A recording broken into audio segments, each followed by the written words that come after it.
Welcome everyone to the Art of Using Photography and Storytelling for Social Good. My name is Becky Wiegand with TechSoup, and I'd like to welcome you to today's event. Before we get started with the content, just a couple of housekeeping items here about how to use ReadyTalk. We want to make sure that you know how to chat into us using the little box at the lower left side of your screen. You can chat to us to let us know if you're having any technical issues or to ask questions throughout the duration of the webinar, and we'll be on the back end to capture those questions even if you don't get a response immediately. We do keep all of our lines muted so that our presenters come through loud and clear and that we capture a good recording for you to refer to later on. If you lose your internet connection, please reconnect using the link emailed to you this morning in a reminder or in a confirmation email you received when you originally registered.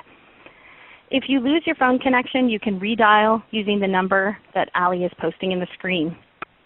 That goes also if you have any audio issues with the live stream. You can use that as an alternative number to dial in to hear the audio from your phone or Skype. If you need to contact ReadyTalk support, you can do so by dialing 800-843-9166.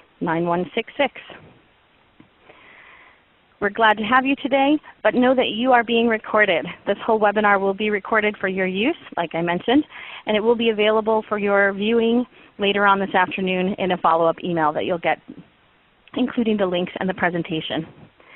You can view this and other past webinars at photophilanthropy.org/programs-2 or at TechSoup's website, techsoup.org/community/events-webinars. As I mentioned, you will receive a link to this presentation so you can share it with anybody you'd like after today. If you're tweeting this event, you can either use the hashtags @photophilan or #TechSoup. Again, my name is Becky Wiegand, and I'm an interactive events producer here at TechSoup. I've been here for about 5 years, working on small nonprofit issues of technology as a writer, blogger, editor, and now as the interactive events producer. You'll also hear the voice of Saeed Mifada from Photophilanthropy, and he'll be introducing himself in just a couple of minutes to help introduce the rest of our presentation panelists. Just to quickly show you who you'll be hearing from today, we're joined by a prestigious panel of experts in their fields. Lisa Rose as the Executive Director of Photophilanthropy, David Bathgate, photojournalist from The Compelling Image, and Beth Kanter, Master Trainer, Author, and Blogger of Beth's Blog. To quickly go over the agenda, I'm doing the introductions now, and including that we'll do a couple of polls to see where you're at with using photography for visual storytelling. Saeed will talk a little bit about why storytelling matters. Then we'll be introduced to Lisa, who's going to talk about visual storytelling best practices that you can take back to your own organization or work to improve how you tell stories visually. David is going to share some case studies with us from some of his global travels as a photojournalist. And then Beth will talk to us about social media and how to measure the impact of your photo stories, or of any of your stories.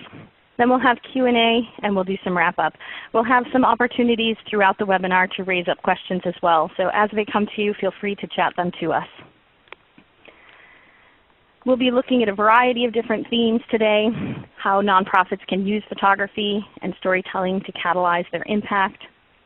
And we'll be looking at the elements of a great story and photo essay.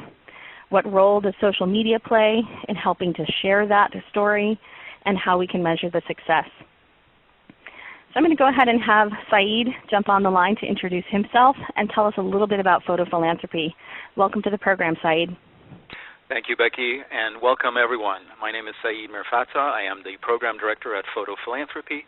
Photophilanthropy addresses the critical issues of our time by uniting nonprofits and photographers to reveal untold human stories that drive global impact. We work with over 500 photographers in over 88 countries, representing 400 nonprofits. Our programs include activist awards, as well as a grants program, as well as an education program, as well as a corporate exhibition program. For more about our programs, please visit our website, www.photophilanthropy.org. Becky? Great. Thank you so much for that, Saeed. And quickly before we begin and hand off a little bit about TechSoup if you're not familiar with us. We are a 501c3 nonprofit organization, and we're partnered with Photophilanthropy on presenting this collaborative webinar today. We're a part of TechSoup Global, and we're working toward the day when every nonprofit and library on the planet has the technology, knowledge, and resources to operate at their full potential.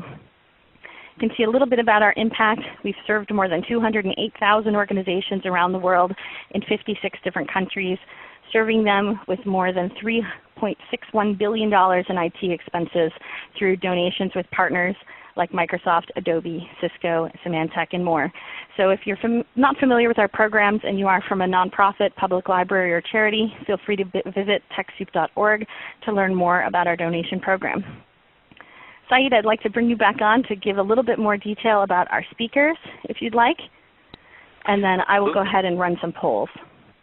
As Becky mentioned, we're really very, very pleased to be able to welcome such distinguished speakers today. Lisa Rose, the Executive Director of Photophilanthropy, brings over 15 years of leadership experience in the philanthropic sector. David Bathgate is a renowned photojournalist and anthropologist, and he runs The Compelling Image. If you have not had an opportunity to check out The Compelling Image, please do so. It's full of information, workshops, and trainings for photography and nonprofits working in the field. And Beth Kanter, master trainer, author, and blogger, renowned nonprofit expert, has written several books on the nonprofit sector, the networked nonprofit, and the use of social media in the nonprofit sector. We're very pleased to be able to welcome these speakers today to help us think through how photography, storytelling, social media, and the nonprofit sector all work together at a very, very interesting and poignant intersection to bring about social change.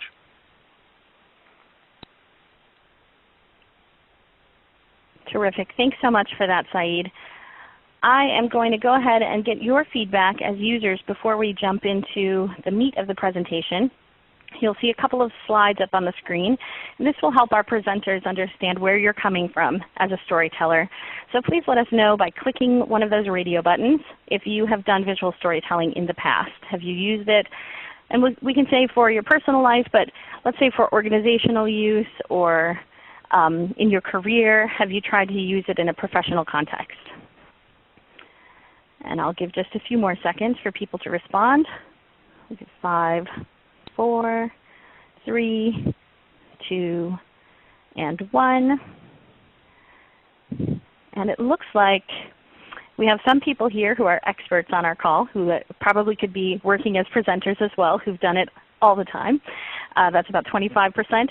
We have some folks who've done it a few times, and then some that have done it never. So hopefully everybody on this call will find something that they can garner from this conversation to help improve their visual storytelling.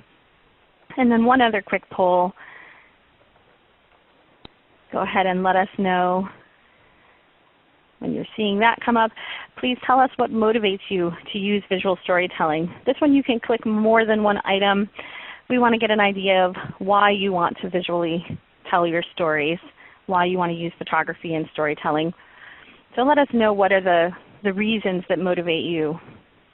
And it might be all of the above, but I didn't include that in the responses. And if you have some other reason, feel free to post it in the chat window. Again, this will help our presenters get an idea of who our audience is and where you're currently at with storytelling using photography and how you use it with social change and social good.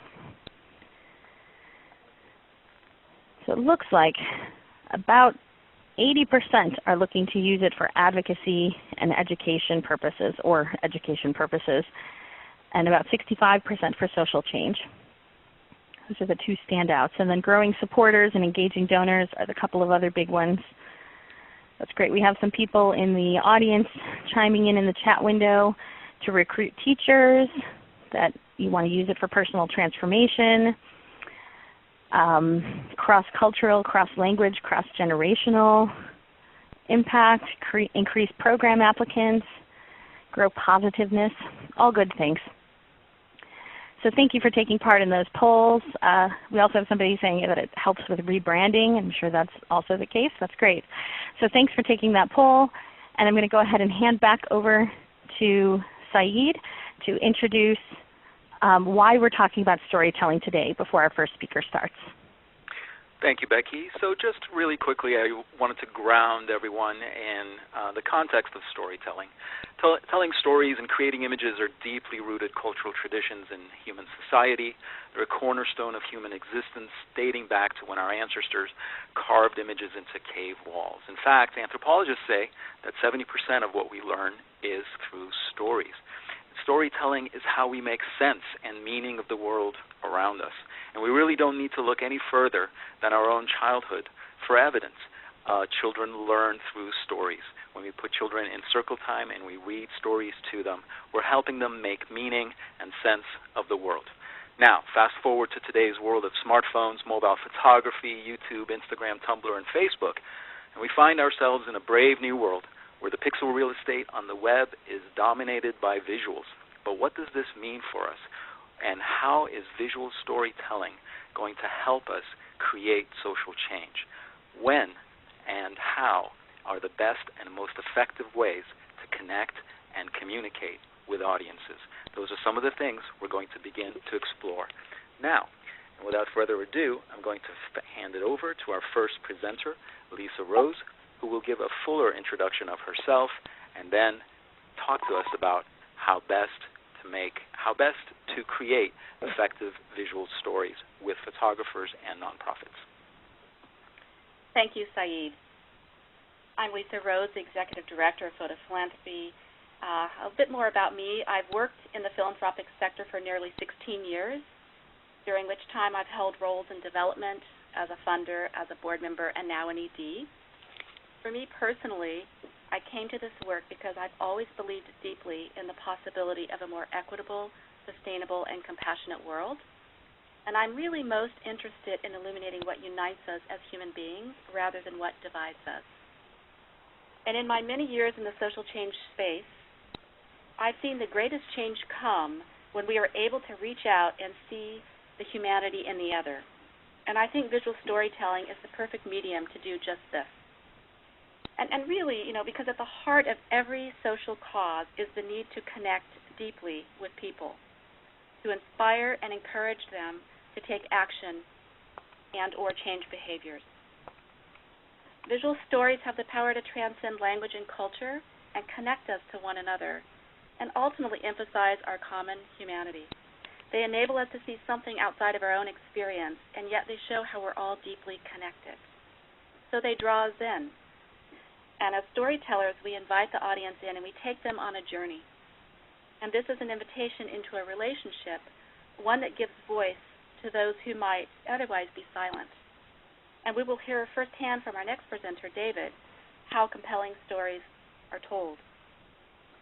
So in the meantime, though, I'd like to share with you how Photo Philanthropy has recently been working on, what we've been recently working on to better understand visual storytelling and a framework that we've developed.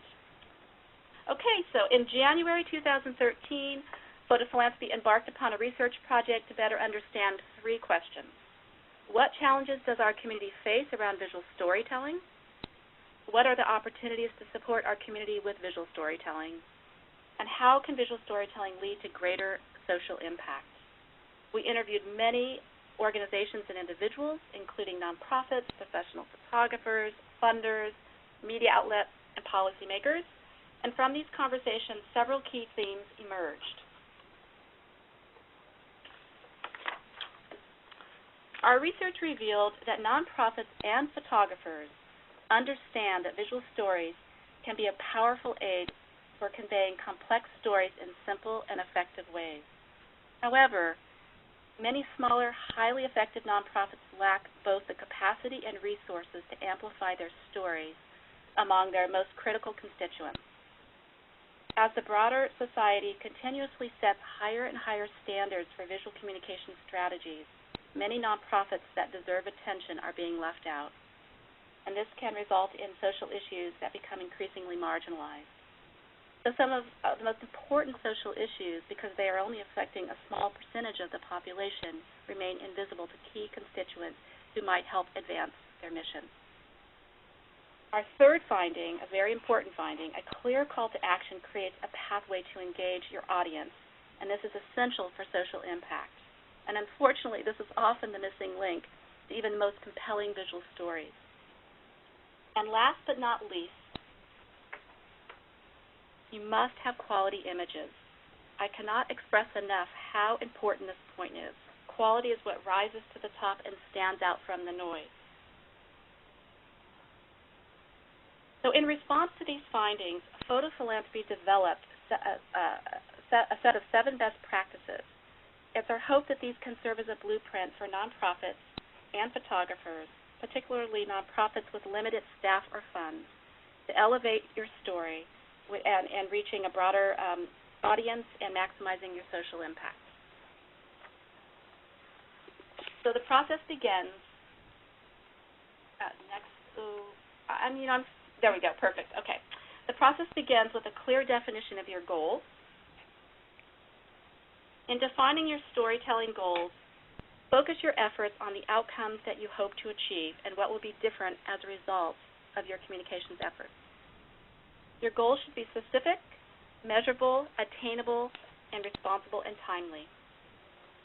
And you should identify how you're going to achieve your goal.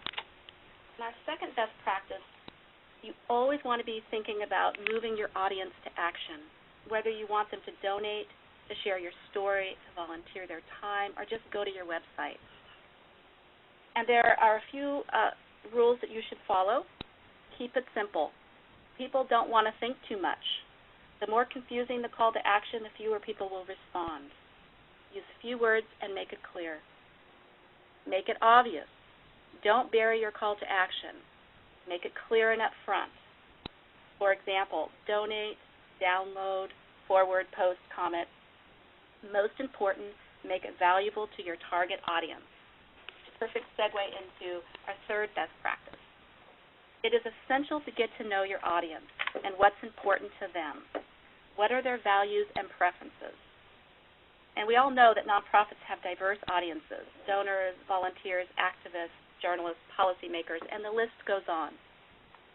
Audiences can be segmented into groups whose members are similar to each other and yet distinct from other groups. For example, Photo Philanthropy has 3 distinct groups: photographers, nonprofits, and funders. Our photographers, we know what they value.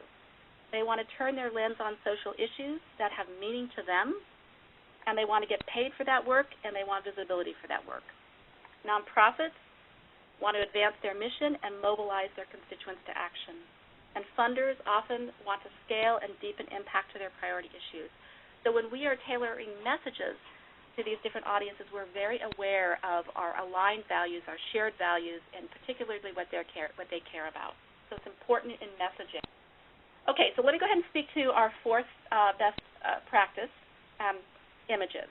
So the images you choose must be compositionally strong and artistic, but also informative and educational to provoke the interest of your audience. Photographs can have the power to elicit emotions and evoke empathy, letting us into one another's personal experience. And if we had it on the screen, we would see that we were an African woman who was grieving the loss of her child to malaria. And in this image, we are really drawn into the beauty of this image because the photographer has captured something else much more elusive, an intimacy to the grief that transcends culture and evokes compassion that I spoke about earlier. And I'd like to reference photographer Stephen Wilkes, who believes that the still image can burn into our minds. And he believes that things don't stay with us unless we have an image. And he talks about a subtext beneath photographs, and that the power of what's underneath is much greater than what's on the surface. I think this is such an important point. So the images you choose should create immediate impact. So editing is critical.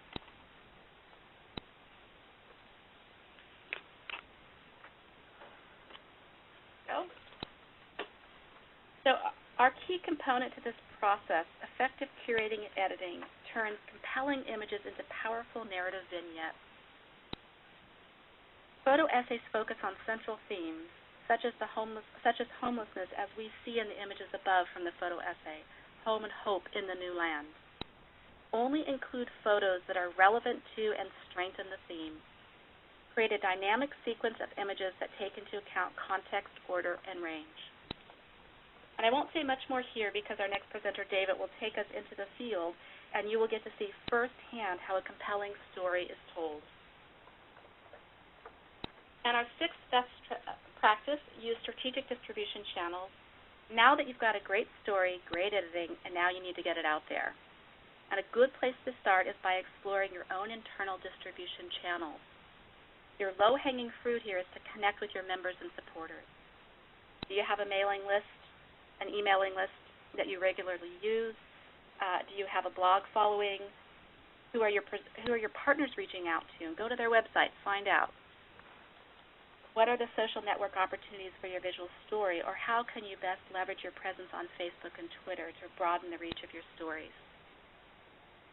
With the advent of mobile devices, the digital divide is disappearing, and it's important to not only have a traditional media strategy for sharing your visual stories, such as newsletters, annual reports, and annual appeals, but it's also important to consider an online social media strategy, and you're going to hear a lot more about this from Beth Kanter very soon. And finally, our seventh best practice. Measuring and communicating the value of your social outcome helps to demonstrate the importance of your work to you, to your staff, to your stakeholders and funders. Take the time to evaluate the impact in the context of your original goal. Some things you might want to evaluate would be the increased membership, donations, volunteerism, or other types of engagement, increased audience diversity and engagement, website hits, posts, retweets, reblogs, shift in public policy or dialogue in how issues are framed and discussed. And you're going to hear a lot more about that from Beth Kanter on measurements, specifically around results, value, and metrics. But back to your goals. Did your strategies help you meet your goal? Evaluate which strategies worked, which ones failed, and what would you do for next time. And that wraps it up for me. So let me conclude by thanking you for providing me the opportunity to share Photo Philanthropy's 7 best practices today.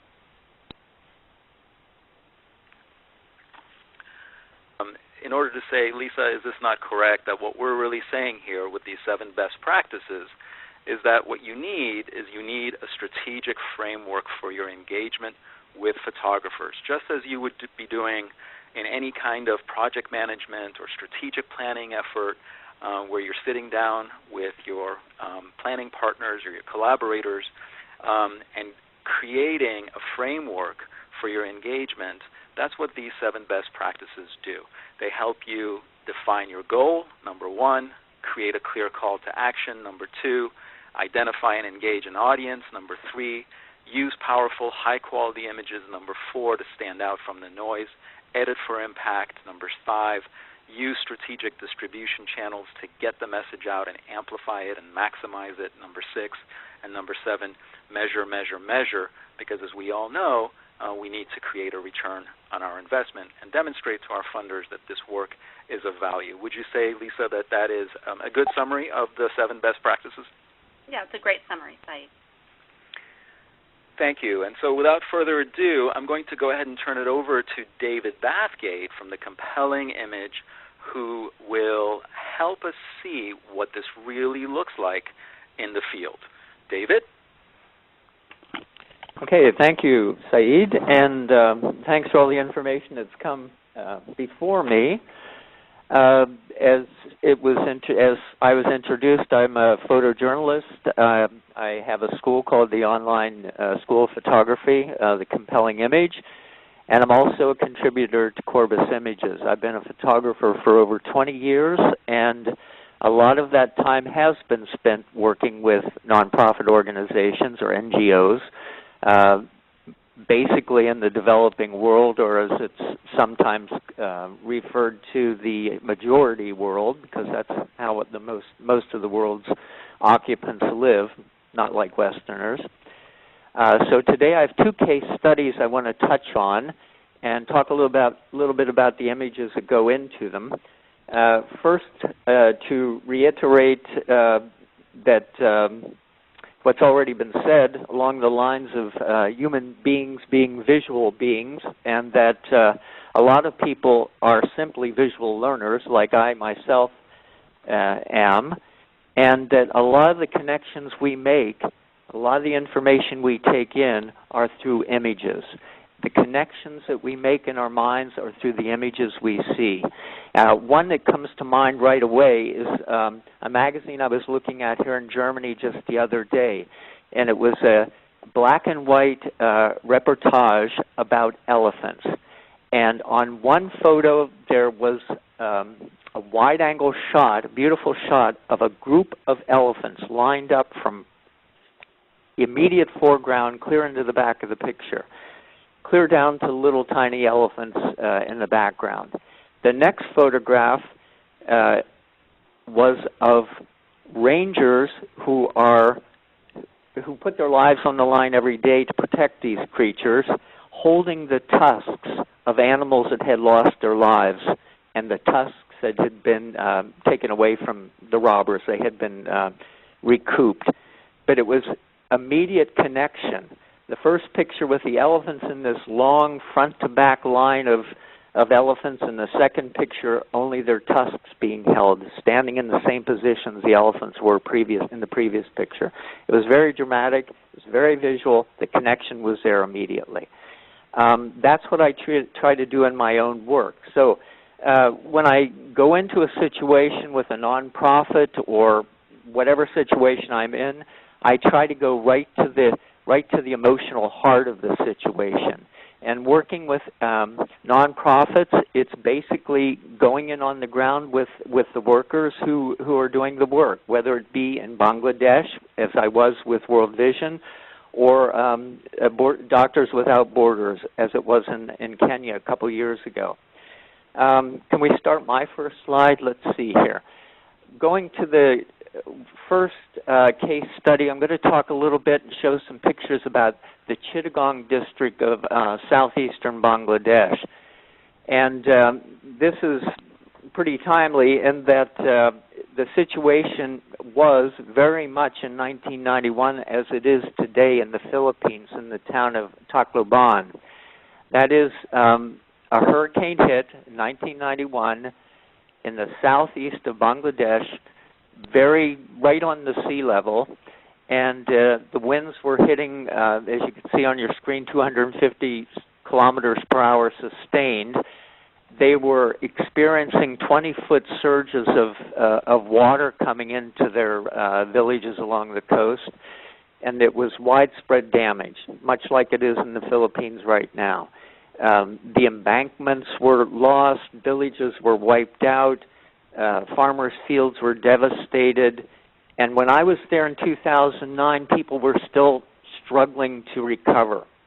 The situation is, in the southeast delta area of Bangladesh, the rivers of the Brahmaputra and tributaries of the Ganges wash down from the Himalaya mountains down through the plains of India and onward through Bangladesh down into the delta area of the Bay of Bengal in Bangladesh.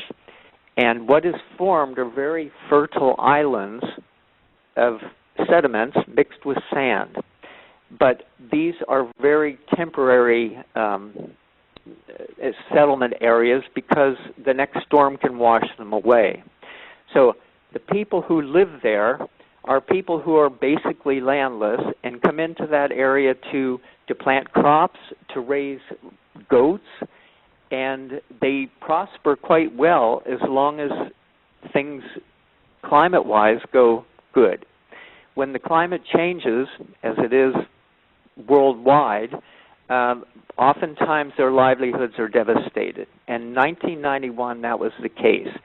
When I went in, what I found were people still struggling to maintain their agricultural fields. They had lost animals, they lost goats, and they were still trying to hold on to the ones they had.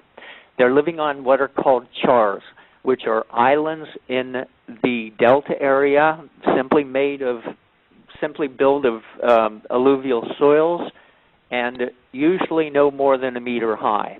So you can imagine what's going to happen with climate change. The water level is going to come up, and people will not only lose their livelihoods, they may very well lose their lives as well.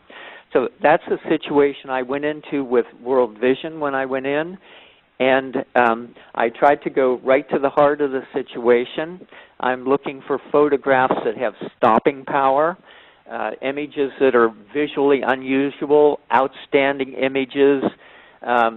Sometimes they have the essence of surprise, or they have a shock effect, but images that will stop you and have you look at them, not just once or twice, but continue to look at them and come back to look at them to consider what's going on in that picture. I want the pictures to have purpose. I first of all caught the eye of the observer, and then I want to hold that. I want to hold that and tell the story. So the image doesn't only have a stopping element to it, it has to hold. It has to have purpose, it has to have content. And most of all, I look for images with emotional impact. And that's essential for all photographers, looking for that moment that connects with the heartstrings of all of us. And it's cross-cultural. It doesn't have to do with cultural details. There are feelings of joy that we see on people's faces. There are feelings of devastation we see on people's faces, of fear. Those emotions we all feel no matter what language we speak, or no matter where we come from in the world. Those are the things I'm looking for. Okay, those are three elements, but the picture needs to be technically well made as well. It's got to be skillfully made. And that's, therefore, I'm always thinking about graphic quality, how I'm communicating. I'm using it through graphic means of lines and forms and color, things that compositionally tell the story and bring the emotion across in a moment that connects with us all. Okay, so that's where we are in Bangladesh. If we can, I'd like to start the slideshow, which also includes a short video. And that's something that's becoming more and more used with nonprofit organizations and the photographers that work with them. It's to mix video with stills, bring the idea across in a more immediate way. Do we have sound with this as well?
Okay, that's a piece I produced for, or part of it for World Vision. World Vision is a Christian-based NGO. They operate in 100 countries throughout the world. In Bangladesh, they are focusing their efforts on this Delta area in terms of raising the health quality for children and families. These chars, these ephemeral islands of silt and sand, are people who live there. They represent something like 1.5% of Bangladesh's total land area, but 5% of Bangladesh's population lives there. So they're a crucial feature of the demography of Bangladesh. The health issues are unclean drinking water. The agricultural situation is always precipitously dire, to say the least. It's hard to make a living. So NGOs, not only World Vision, but others work in that area as well. So what I was focusing on were these common points I always look for: stopping power and imagery, purpose, meaning, and content, emotional impact, and still trying to maintain this graphic quality of composition that makes a photo technically and aesthetically pleasing. Okay, what I want to do now is move on to Kenya. If I can have the next slide, please. Okay, I was in 2011 in Kenya, first of all with the World Food Program, in an area where the country received too much rainfall far too early, and what it did was it devastated crops and left farmers without a harvest that year. So the World Food Program, which I followed into these areas, was supplementing any food that was on reserve for these villagers, having lost that year's crop because of rotting of crops right in the field. Following that stint with the World Food Program, I moved onward into the Horn of Africa with Doctors Without Borders. And we focused on the more remote villages, the tribal peoples, and the situation of extreme drought that not only affected the human beings, but affected the livestock. Many people lost their livelihoods. They're herders of cattle and goats. They're pastoralists. And these people had flocks and herds that were just devastated by the drought. They were unable to find water. Children were malnourished. Families were desperate. I went in with Doctors Without Borders.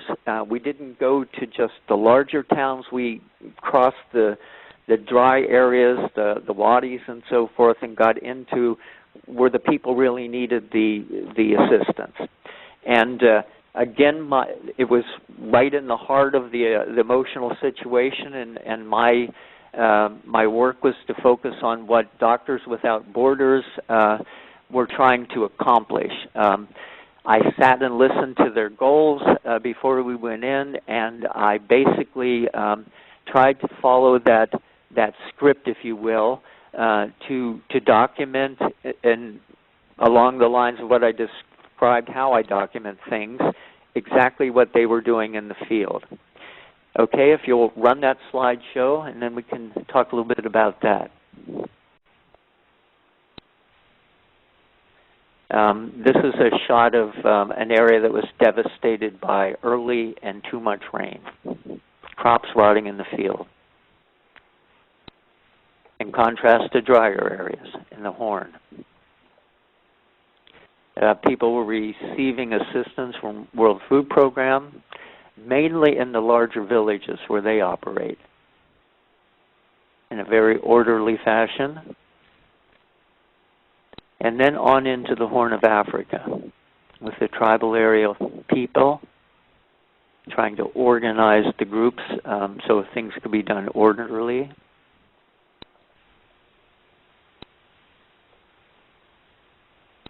I'm trying to capture the the players, the actors in the situation as well as giving an overview of the situation.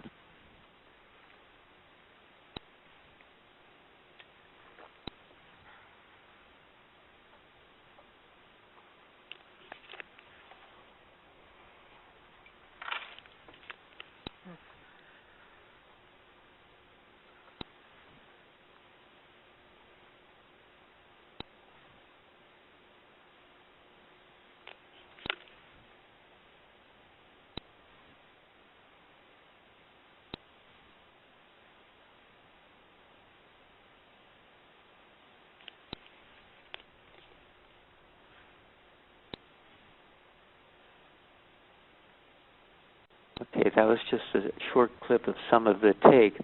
I'm going to answer a question that's popped up here on the chat. Why the shakiness in the previous film? Well, the shakiness was simply a walkthrough with the video camera. It doesn't add anything to it, but it gives that raw feeling of being there. And it's not technically perfect, but again, I wanted that raw element to it. Okay, can have the next slide, please. Okay, as far as storytelling as a photographer working with NPOs, as I'm mentioning here, there was only photography before we had video.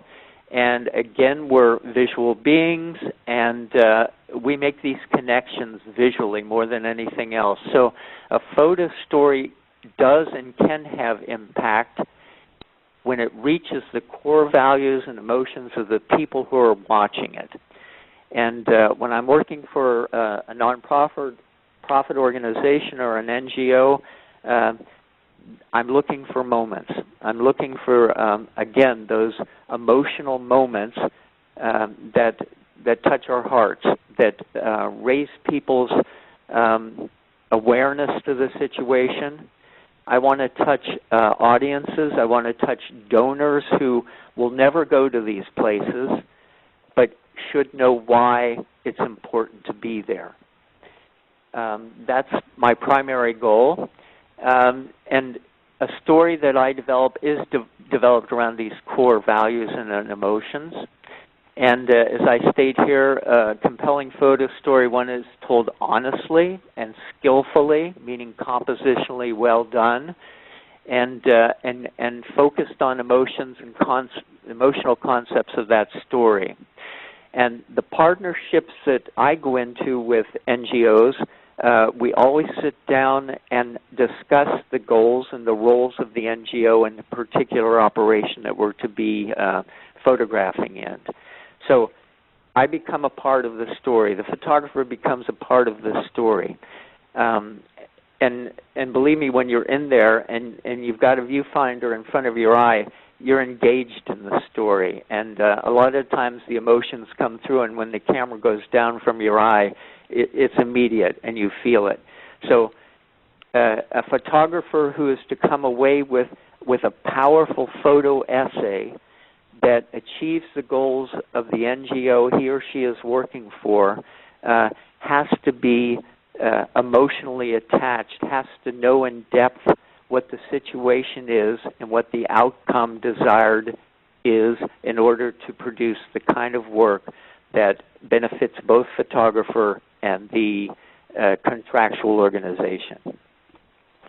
Okay, so these successful relationships between photographers and nonprofits do hinge absolutely on visual narratives that reflect both the specific goals and the target characteristics that the NGO has in their mandate. And that's what the photographer is aiming for. Okay. I think that's it for me. Thank you so much, David. Very compelling imagery and very, very interesting concepts that you put forward. And I just wanted to take the opportunity to summarize with you, as I did with Lisa, some of the key points that you brought out around composition, emotional impact, purpose, authenticity, honesty, you mentioned. and then working with the NGOs around their goals. You mentioned their goals, and you mentioned the outcomes that they want. Does that not very much relate to the 7 best practices, the strategic framework that Lisa talked about? I think it absolutely does, yeah. Just intuitively it does. And when one sits down and looks at those points, it follows the script completely. Excellent. And I have a question from the audience here, too, that I'd like to throw your way, David. The question is, wondering if the presenters can go over the best way for small nonprofits to capture compelling images. Do we invest in equipment? Do we hire a photographer? Or what? My answer would be that given the budget that a nonprofit has, they could put investment into training some of their own people to do the photographs based along the basic practice model, or if their budget allows, to hire a professional photographer who has worked with NGOs before. I think you can go either way. And as I say, the more you can engage your audience, the more the impact will be. And it may not just be with stills. It may be with stills and audio. It could be multimedia. It could be with video. It could be a mixture of all. The more senses you bring into it, the more impact you're going to have as a visual storyteller. And I think both NGOs can develop that skill for themselves in-house, or they could contract a photographer to bring that to their program. Excellent. Thank you, David. And you mentioned a couple of other themes that I'd like to be able to return back to if we have time in the Q&A period, especially around honesty and authenticity, especially in the digital age, as well as the sense of purpose. I think we all sort of understand what emotional impact might be and how we look at composition as photographers, but the sense of purpose and authenticity in the digital age is especially interesting. But let's see if we can find time to come back to those themes at the end of the webinar.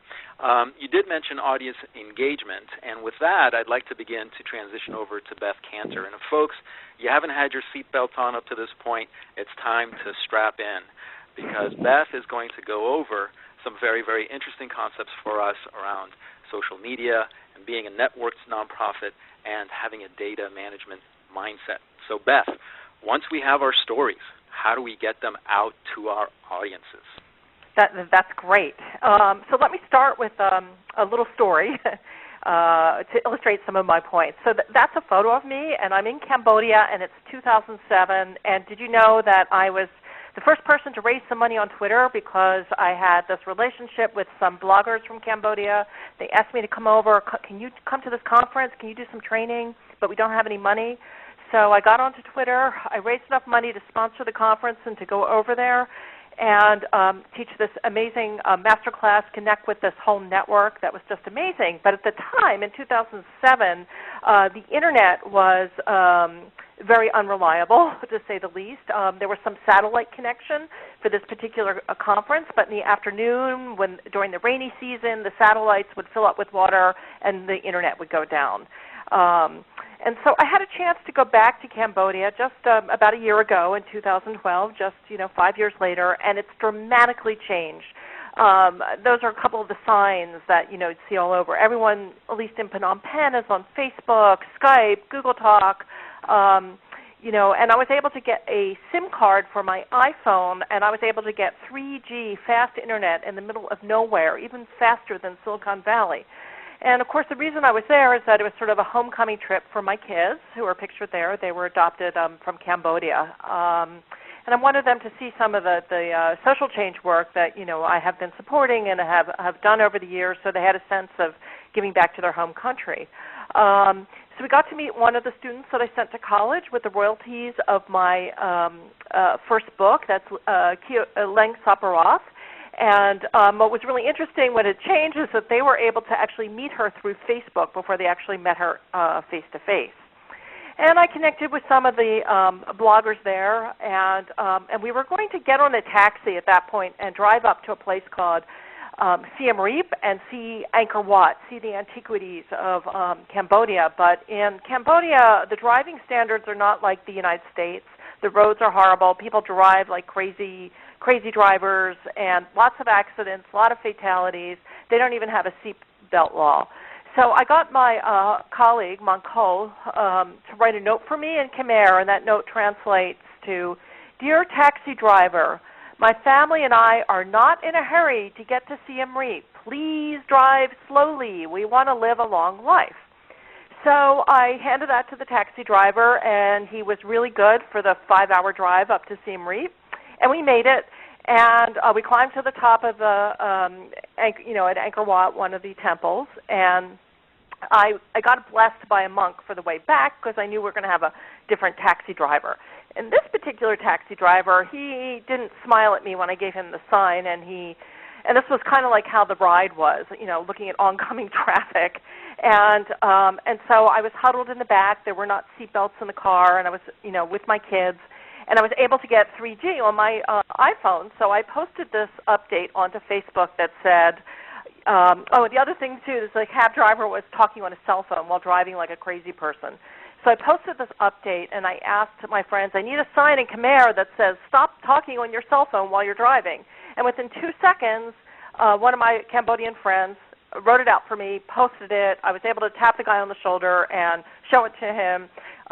He put his cell phone away, and obviously we arrived safely. So what's going on here? I tell this little story to illustrate the impact of 3 digital revolutions that are happening.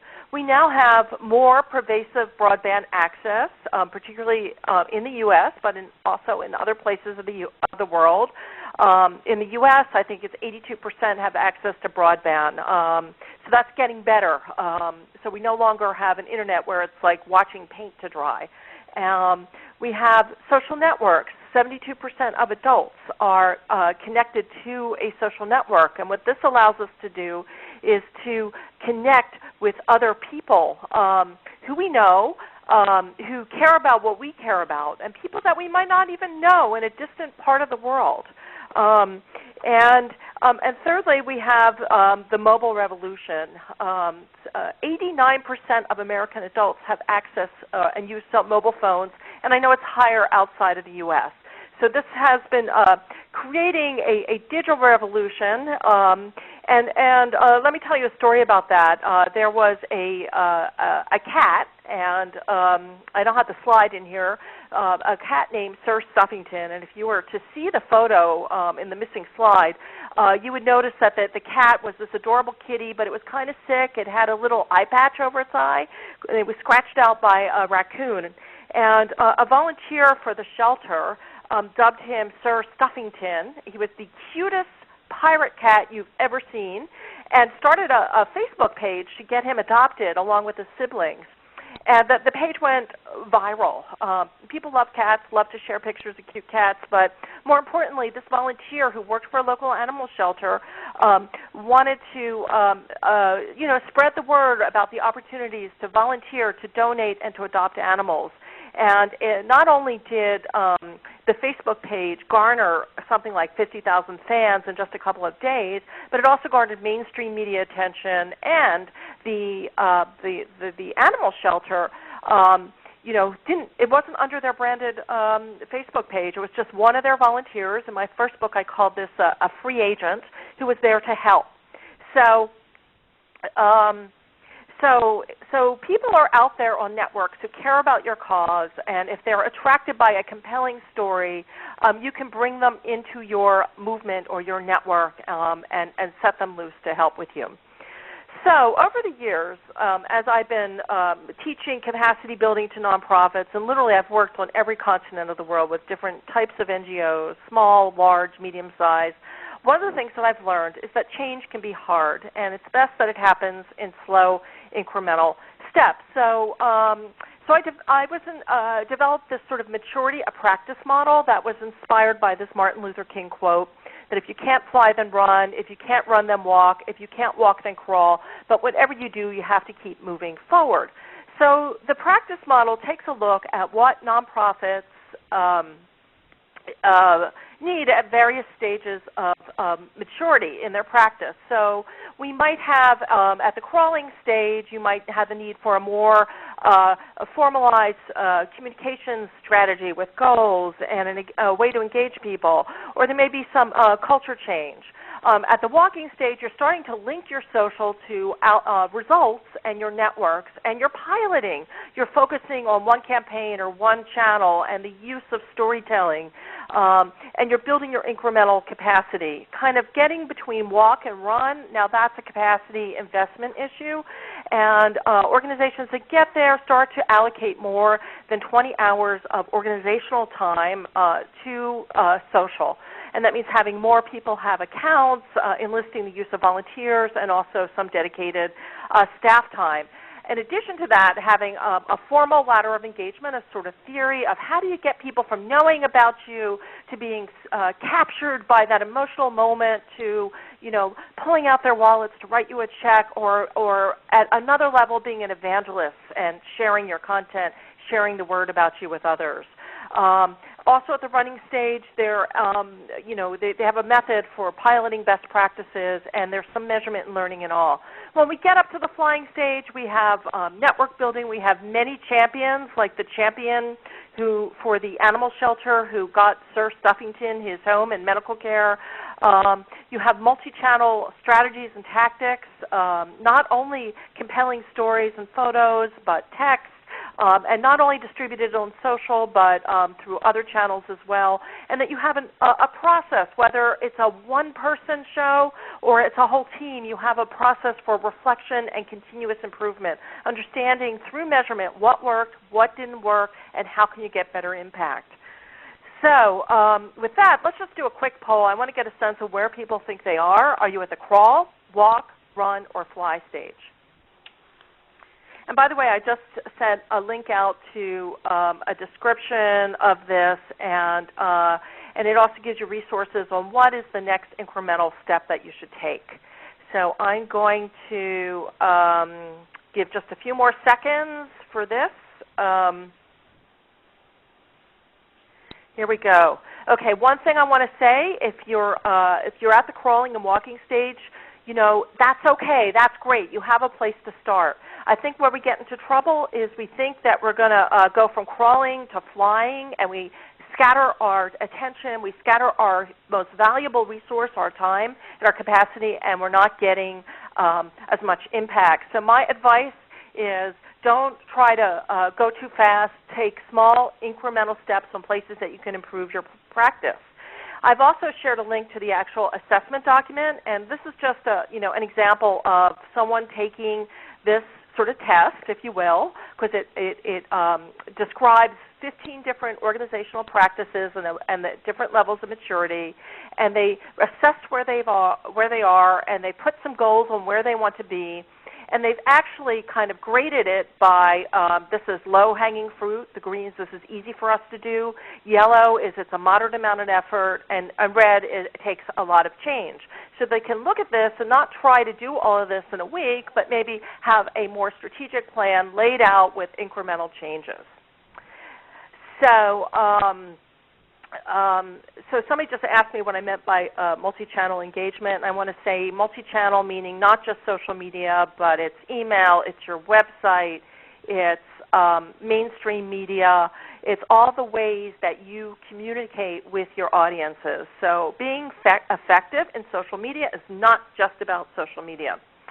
So I'm just going to talk about 3 different areas, and I must admit they're not as fun as David's or compelling. These are more kind of broccoli categories of social media practice. I'm going to talk a little bit about culture, capacity, and measurement in the next few minutes. So, and I'm going to go fast. So keep those questions coming in the chat, and I will get to those. So the first thing is this whole idea of a network mindset, and this one's hard because it's not very tangible. but it's really a leadership style. I don't know how many of you are executive directors or volunteers or the leaders of your organization, but I think this starts with opening up and having more active listening, more active participation, having transparency, decentralized decision-making, and being able to learn from your data, learning from failure. So really it's a mindset change from sort of traditional top-down control to this more distributive and collective action. So let me give you an example of this. This is the social CEO. This is Odie Ufer, and he was the new executive director at the New Jersey American Civil Liberties Union, and they were a fairly small staff, I'd say less than 5, 6 people. And when he came into his job, the communications person said, Udi, we want you to tweet and to go on Instagram. And he said, I have no idea how to do that. So they sat him, and I'm not even sure I want to do that. And so they talked about it, and he discovered that, well, my job as a CEO really is to promote and to engage with our community and the audience and the press about our issues. And so Twitter and Instagram are great ways for me to do this in addition to the traditional press press conference. So the staff sat down, gave him a tweetorial, and they came up with this Ask Me Anything. And so I sort of said, well, what's the ROI of this? What's the return on this? How much time are you spending, Udi? Is it worth it? And he said, well, I spend about an hour a day, but I use my found time. I'm on my phone a lot, and I'll do this during my commute on the subway or on the bus, and I'll do it while I'm waiting in line for my lunch. And while the return on investment has been great because I can walk into a legislator's office and they will already be educated about why I'm coming because they follow me on Twitter. And also he's had success with placing news stories based on his interactions with reporters on Twitter.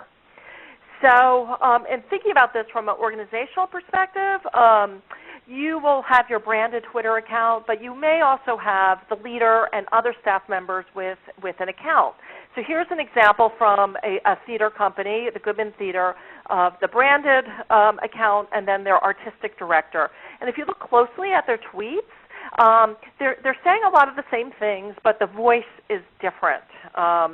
So you'll see that the artistic director is talking about the artwork, but in a very personal way, while the Goodman Theater may be pointing people and urging people to buy tickets. So why even bother to do this? Well, if you do an analysis of who they're reaching different networks. So that this is a thing called Triangulate, which will help you analyze your network and who you're reaching. And so you can compare different accounts. You can compare your brand with your leaders' accounts, or you can compare other similar types of nonprofits. And what it's showing here is that there's some overlap, but there's also that they're connecting with different influencers. So, but really what you want to be having is you want to have everyone on staff playing a role with social media and having a social presence. It's not just for the branded account. It humanizes it more. And what that requires is having some rules and guidelines in the form of your social media guidelines. And I do have some resources online that can show you some really good examples. I like this one because it's very visual, it's very easy to understand, and just by having that conversation can help you make some change in your organization. So I want to here talk briefly about this whole concept of being data informed. I'm really excited about it because I think it's not just about measurement, it's not just about data, it's really having a whole culture in yourself, if you're a one-person show, or your organization, that you bring your wisdom to the data. And I imagine, I was thinking about that emotional moment capture that David was talking about, that if you also measure that, how well it resonated, it would give you so many insights about, when you're ready to capture and share visual content through your networks. So I'm just going to tell a brief story of an organization that is data-informed. It's DoSomething.org. Some of you may be familiar with them. They are an activist organization that wants to get 15 million teens active in online social campaigns. And they are data-informed because it starts at the top. They have Reid Hoffman and G.J. Patel, their data scientists from LinkedIn, on their board, who told Nancy Loveland, the ED, you need to not just make decisions based on gut. You really need, it needs to be connected to data, and you always need to be asking, what does the data say? And they didn't just say that, they also put the infrastructure into place. And they have, you'll see down there in the bottom, they have people on their staff who have data skills. That's Bob and Jeffrey. They are their data scientists. And now, even if you're a small organization, you can actually, you don't have to have a whole staff person dedicated to this. There's lots of ways to get volunteers to help you, a lot of online tutorials, a lot of even just using some of the tools like on LinkedIn to recruit some data people. You don't have to have a whole staff position, but in this case they do. The interesting thing in their organization is they've torn down the silos around data. There's not just a fundraising person saying, this is my data, and the mobile team is saying, this is my data. They're all working together about towards common outcomes, and they're learning. And the key to their success is that they spend less time collecting data than actually thinking about it and looking at whether or not it's working for them. So here's a campaign, and this was a campaign based on some research that they did, that they found out a lot of animals were being killed in kill shelters because there were not enough cute pictures of the pets being shared or posted on social networks. So what they did is they created an app on Facebook to recruit photographers. These were teens who would go into shelters and take photos of the pets and share them on their social networks. Okay, so when they launched this, they went on the Today Show with Kathy Lee, and unfortunately she dropped one of the cute puppies on its head. They brought puppies onto the show. You know, everyone loves puppies. The puppy wasn't hurt, but you'll notice there's a hyperlink to dosomething.org, and it goes right to their landing page where people could download the app. And when this happened, it started to go a little viral. Bloggers picked it up. They were getting a lot of attention on that landing page.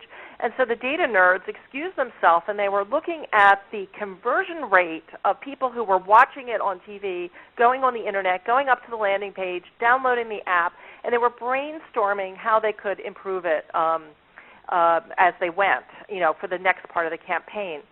And as you can see, it wasn't just a lot about getting a lot of eyeballs or even getting people a lot of downloads. They had, a whole ladder of engagement that went from promoting the campaign, downloading the app, getting kids to go into the shelters to take photos, sharing them online, getting people to volunteer at the shelter, getting people to donate supplies to the shelter, and at the very top, adopt a pet. And they know that not everybody's going to get up to the top, but what they do is they have a metric that they know that they've been successful at converting people at each of these different levels. And Do Something also has this mindset of testing. So you'll notice the photo of the dog there.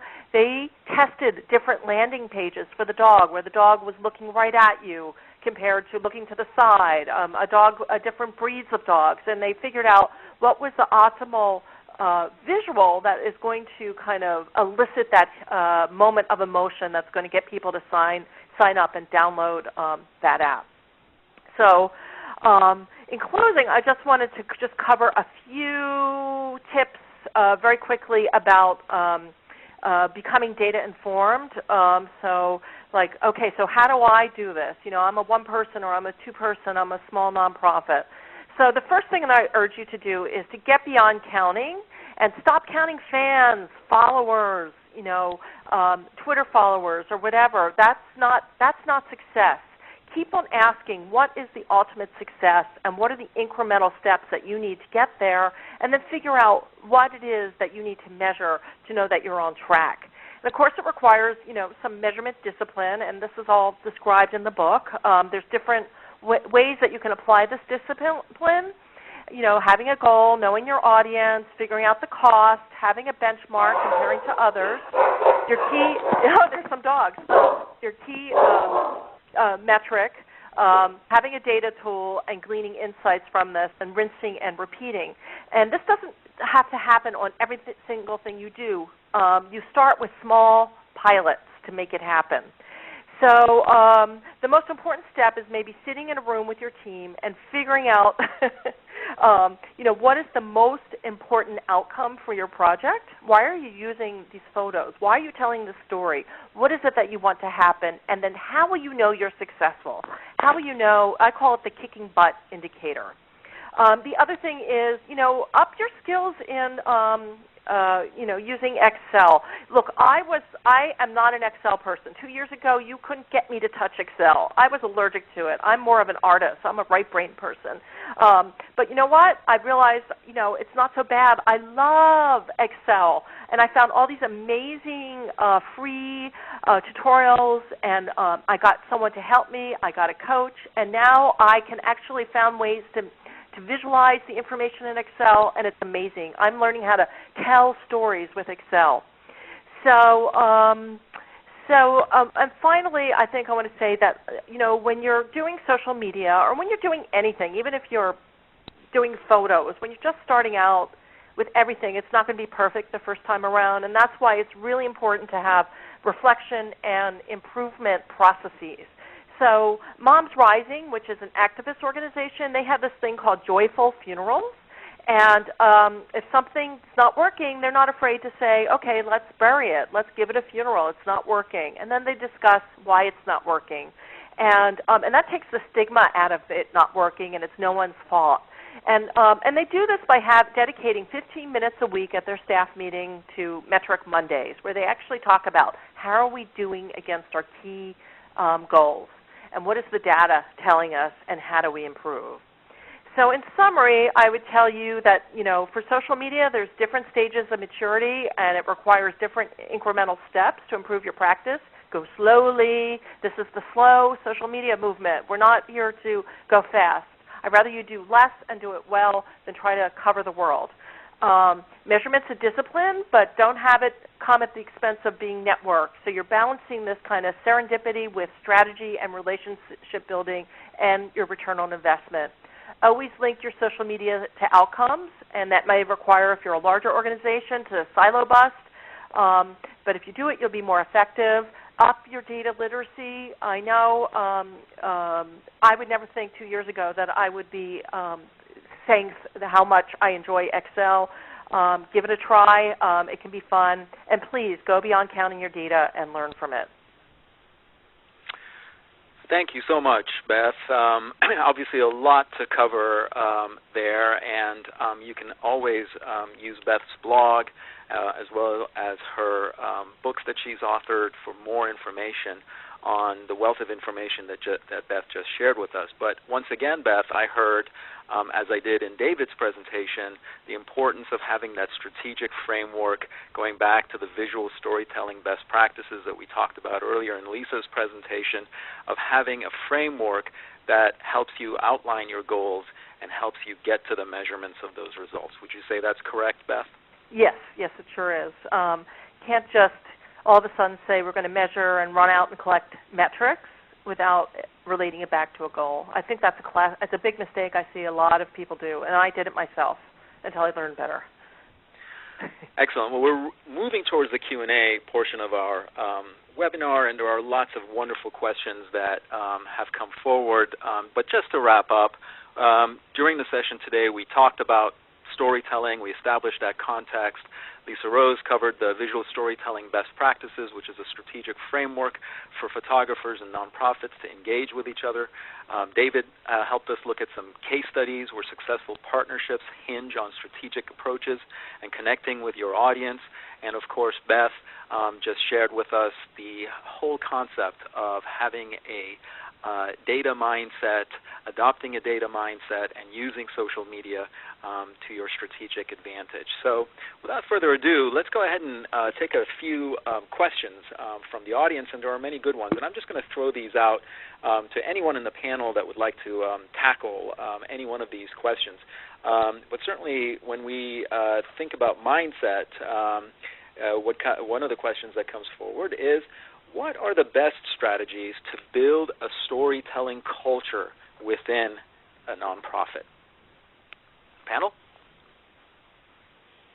Well, this is Beth, and I would put it back again to a lot of it rests with leadership, because leaders have to model the behavior they want to see within their organizations, or people within the organization who have influence on others. And so if I wanted to start a storytelling culture in my organization, not even a teensy little bit of the photographer that David is, or probably many of you on the call, what I would do is actually encourage storytelling at meetings, because you can do a lot of learning through storytelling internally. I would encourage storytelling through data. I would encourage storytelling in all of my reports. So it's getting leaders to model the behavior they want to see. It's also maybe sharing stories and looking at other similar organizations and how they do it, and being consistent about modeling that behavior until there's a change. Some questions, and we get this kind of question a lot. How does one protect their images on social media? Have any of the panelists come across this particular issue, and what advice would you have? This is David Bathgate. One thing that the digital era allows us to do is digitally tag photographs, and that's what I do with mine. There's a digital copyright on each photograph. And with particular software, you can actually track where that photograph has gone if you need to.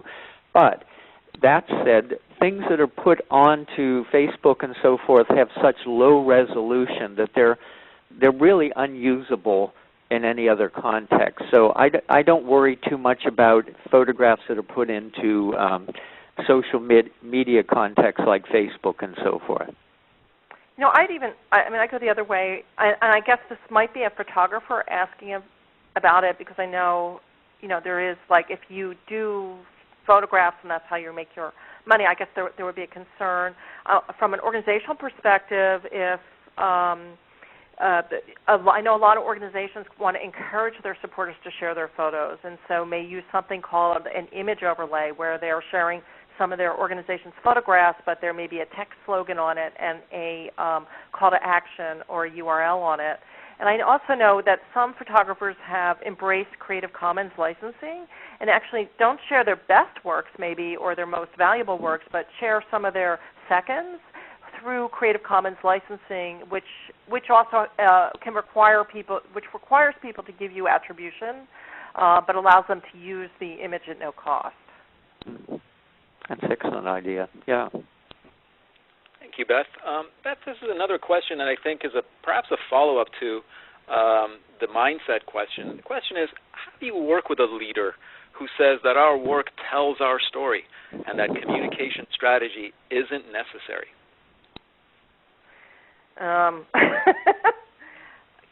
Okay. So let me make sure that I understood the question. That basically the leader of this organization is our work stands for itself, and we don't need a communication strategy. And actually, that's how I read it.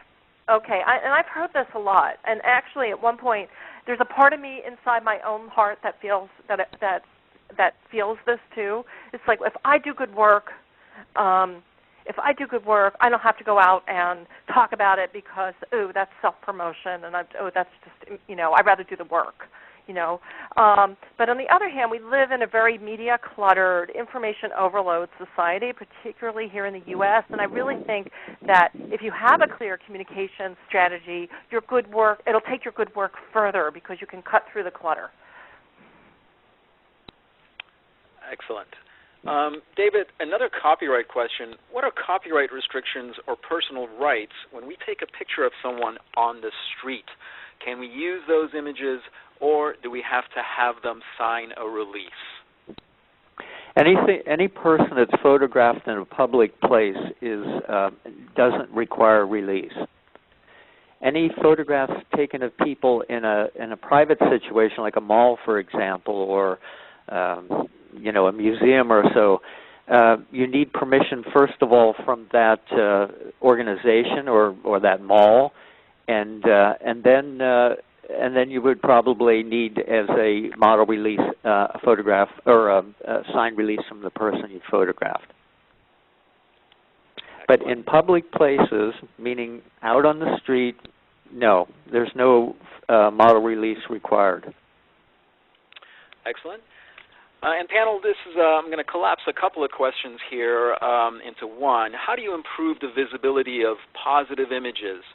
As a small nonprofit, how do you engage potential donors through photos, focusing on the positive aspects of your work rather than the poor environment people live in? And there was a sort of related question about, as a small nonprofit, how do we really get the message out? How do we amplify the story? So how do we amplify the story, and how do we help focus on the positive?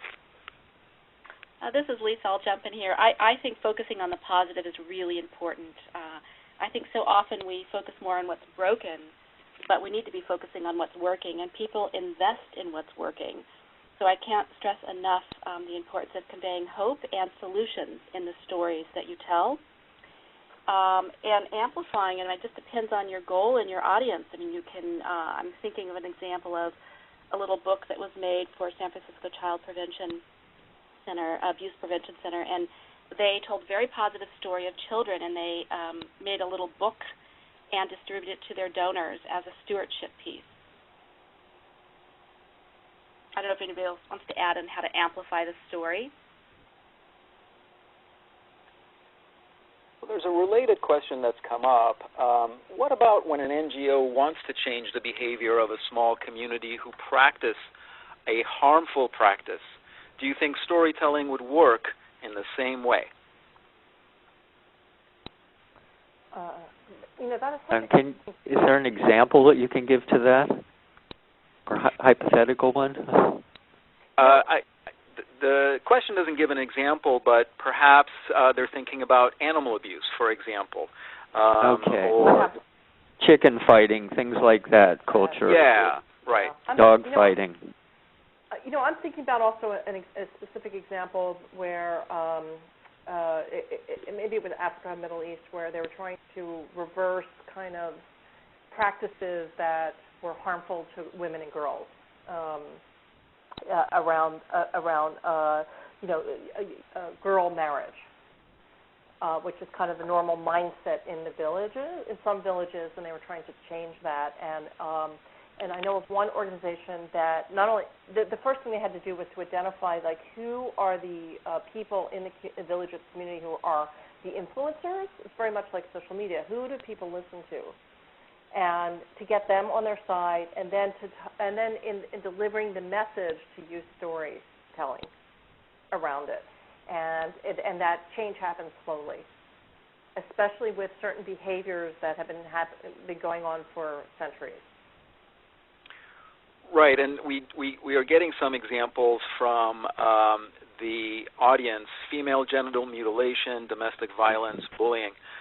Certainly, some issues bring up ethical considerations, and some subjects may not want to be photographed because of the nature of the issue. David, have you come across that, and how does one approach that? I have a colleague who was a student of ours at the Compelling Image, Vlad Slokan, who's been working in Papua New Guinea with domestic violence against women. And he's won a lot of awards on his work in that way. He's gained rapport into associations and the families and so forth. And he's actually got UNICEF involved to the point where they brought about a publicity campaign against this. So it's brought domestic violence in Papua New Guinea to the forefront, not just nationally but internationally. So, I think there is a change that can be made through storytelling, and that's one example of it I know of personally. Great, and I'm going to take one or two more questions before we wind it down. Again, a question to the whole panel: what are the techniques to developing a photo story? Storyboarding, aligning to nonprofit, photo essays.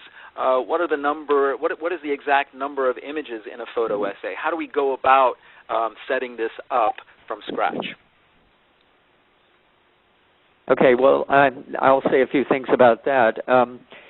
based on my own clients these days, photo stories range from 8 to 15 photographs.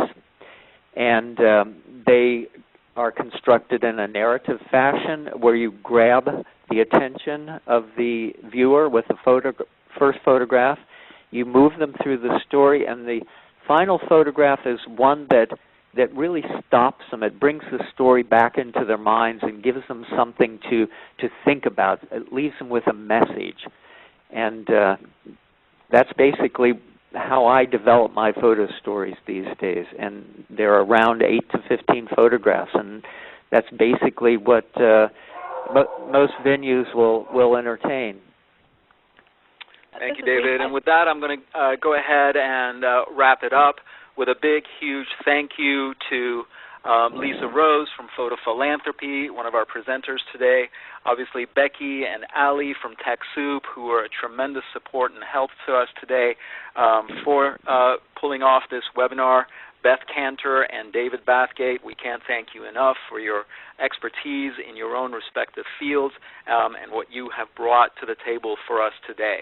Thank you all very much for a very informative webinar. Becky, I'm going to turn it over to you for last-minute closing out. Thanks so much, Saeed, and thanks to all of our presenters again. We have a few additional resources here that you can go to find answers to some of your questions that we may not have had time to get to. You'll receive the follow-up email later today with the correct slide deck and links to this recording so you can view it at your convenience. And in case you missed anything, you can watch it over again and share it with your friends. Feel free to visit us at the TechSoup forums. If you have any other questions that didn't get answered, we have experts there that can help answer them for you. And I'd lastly like to thank not only the co-presenters, but I'd like to thank ReadyTalk for donating the use of their platform for us to present these webinars to you on a regular basis. We hope that you'll join us again soon. So thank you all, and have a terrific afternoon.